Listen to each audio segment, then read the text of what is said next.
Assalamualaikum warahmatullahi wabarakatuh.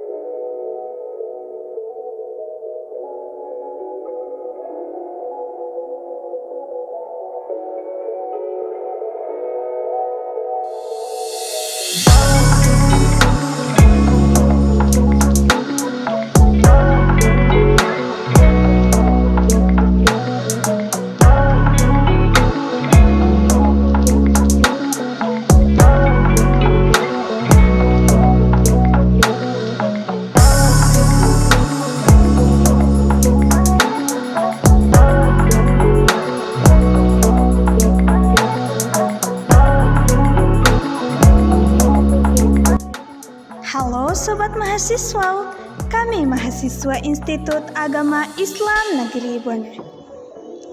Video ini dibuat untuk memenuhi salah satu tugas hukum acara Mahkamah Konstitusi dengan dosen pengampu Irfan Amir SHMH.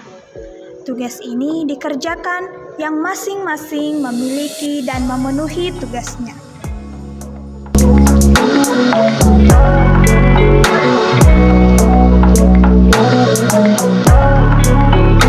Sebelum melangkah lebih jauh, izinkan kami memperkenalkan diri terlebih dahulu.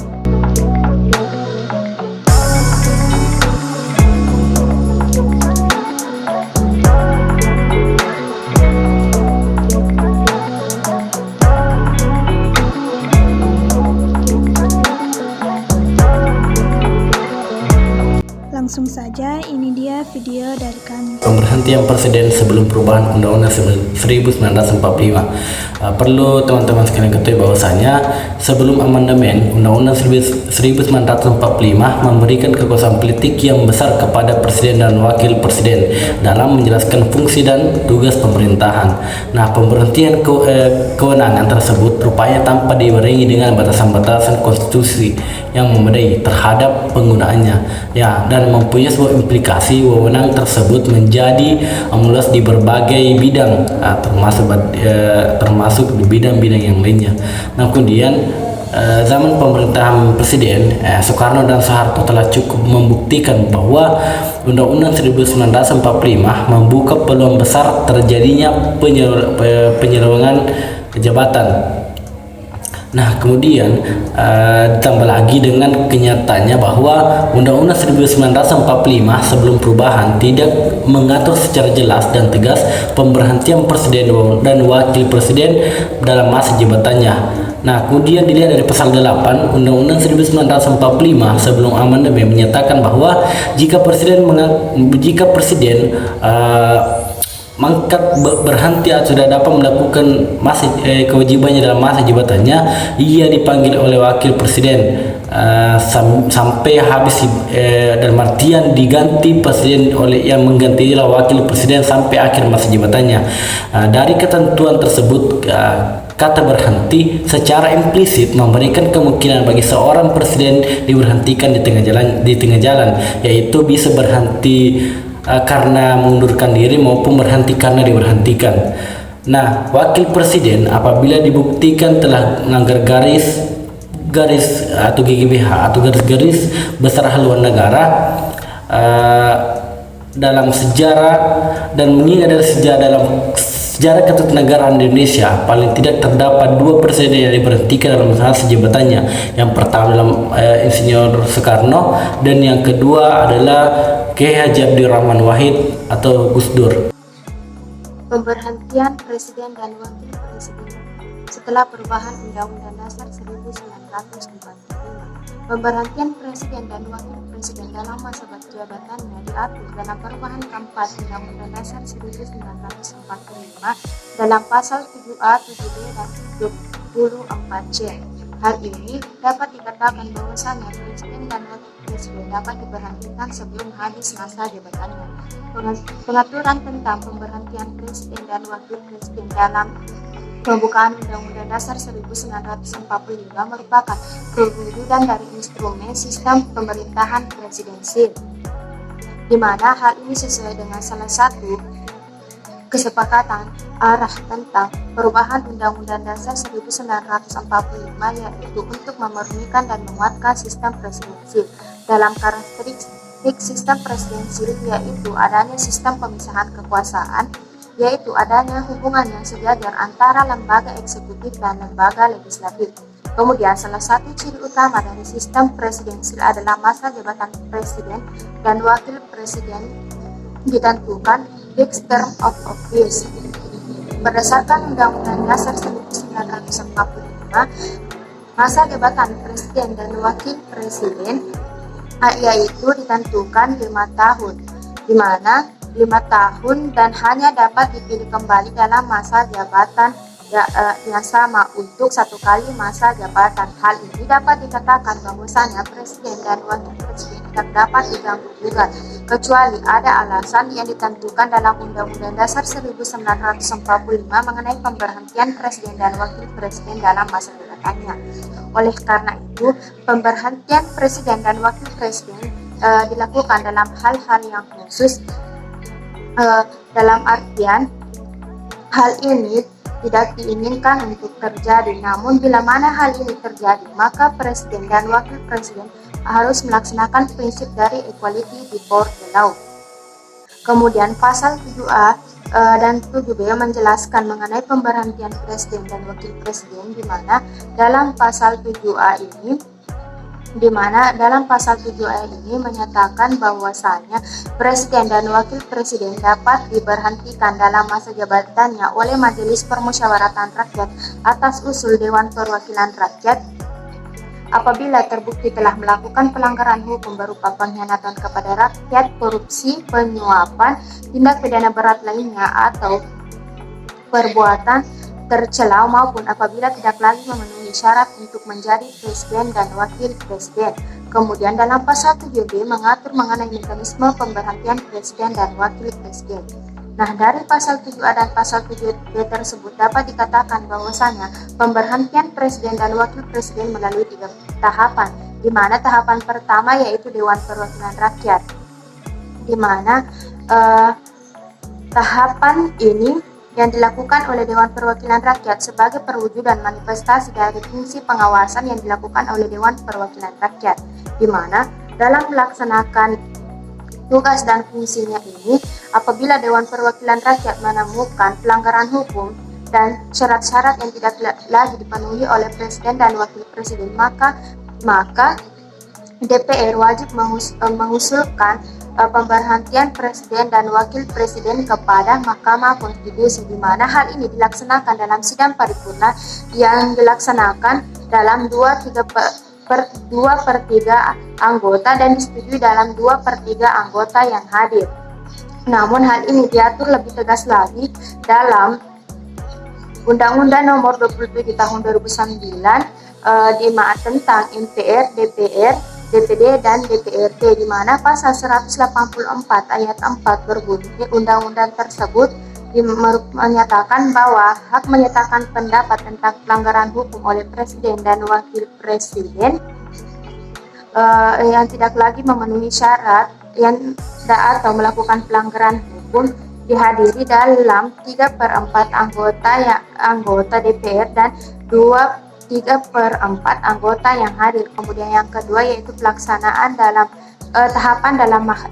tahapan dalam Majelis Permusyawaratan Mahkamah Konstitusi, di mana dalam Mahkamah Konstitusi ini menerima usulan dari Dewan Perwakilan Rakyat dan dilaksanakan dalam 90 hari sejak usulan tersebut diterima, di mana hal ini juga dilaksanakan dalam sidang paripurna, di mana apabila di sini MK menyatakan setuju atau tidak setuju dari usulan yang disampaikan oleh Dewan Perwakilan Rakyat. Apabila Mahkamah Konstitusi menyetujui dari usulan yang diusulkan oleh Dewan Perwakilan Rakyat, maka Dewan Perwakilan Rakyat melaksanakan sidang yang kemudian mengajukan tersebut kepada Majelis Permusyawaratan Rakyat. Kemudian pada tahapan ketiga ini Majelis Permusyawaratan Rakyat wajib untuk memeriksa,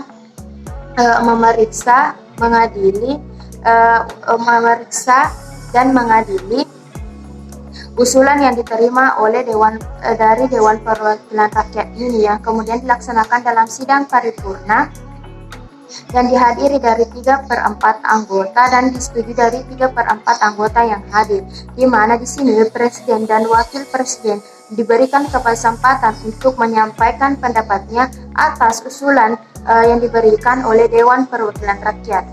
Alasan permohonan. Hanya terdapat 2 alasan yang dapat dimohonkan kepada MK untuk diputus, apakah terbukti atau tidak. Yang pertama, pelanggaran hukum, kemudian yang kedua, tidak lagi memenuhi syarat sebagai presiden atau wakil presiden. Adapun pelanggaran secara limitatif terdiri atas pengkhianatan terhadap negara, tindak pidana korupsi, penyuapan, tindak pidana berat atau perbuatan tercela. Tindak pidana korupsi dan penyuapan dapat dijadikan satu yang diatur dalam KUHP. Kemudian pengkhianatan terhadap negara bersifat pengkhianatan yang bersifat internal ataupun yang bersifat eksternal. Kemudian tindak pidana berat yaitu tindak pidana yang diancam dengan hukuman penjara 5 tahun atau lebih. Dengan demikian apabila seorang presiden atau wakil presiden melakukan tindak pidana kemudian diancam dengan hukuman penjara 5 tahun atau lebih, dapat dijadikan alasan pemberhentian presiden atau wakil presiden. Kemudian adapun tidak lagi memenuhi syarat sebagai presiden atau wakil presiden sebagaimana yang diatur dalam pasal 6 Undang-Undang Dasar 1945, yaitu menyebutkan syarat menjadi calon presiden atau wakil presiden. Yang pertama, tidak lagi memenuhi yang pertama, keluarga negara Indonesia sejak kelahirannya. Kemudian yang kedua, tidak pernah mengkhianati negara. Kemudian yang ketiga, sehat jasmani dan rohani untuk melaksanakan tugas dan kewajiban seorang presiden atau wakil presiden. Dan kemudian yang terakhir yaitu tidak pernah memilih kewarganegaraan lain atas kehendaknya sendiri. Para pihak, poin pertama membahas mengenai pemohon.